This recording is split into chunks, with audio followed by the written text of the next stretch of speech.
Magdadagdag po sana ako ng alagang kambing. Alam ko po na hindi ito dapat isama sa existing kambing ko. Need i-isolate. Tanong ko lang, ay gaano katagal ko dapat i-isolate ang bagong kambing at isama sa lumang mga alaga? Ay, Ang tawag po diyan quarantine. Iko-quarantine okay. po yung kambing ninyo. Mm-mm. Ang ano po, ako po talaga pag nag-quarantine po ako ng halaman.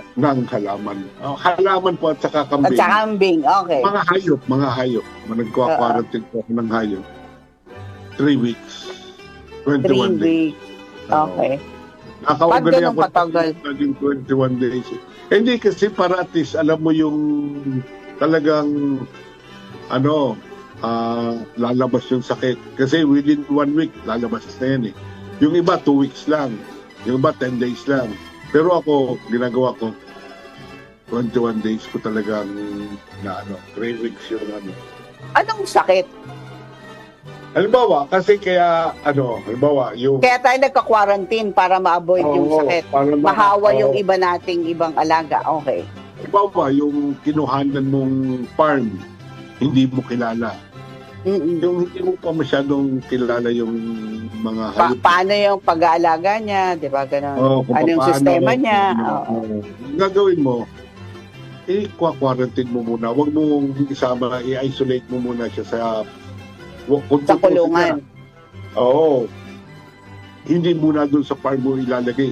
Ilagay mo muna Okay. sa Sa ibang farm. yung malapit lang. Sa ibang lugar, Pwede okay. mo, bago, tingnan mo kung magkakasakit ba siya o bago mo ihalo. Pero kung ikaw naman, halimbawa, kaibigan mo talaga yung kinuhanan mo, kilala mo, pwede mo nang isama ka agad. Nasa sa rin yun. Pero pag mag-quarantine ka, yung mag-isolate ka, kung ako po tatanungin nyo, at least ako, 21 At least. Minimum. So, siguro isang buwan, ganyan, isang buwan. Yung iba, 10 days lang, 1 week lang. Parang. Okay.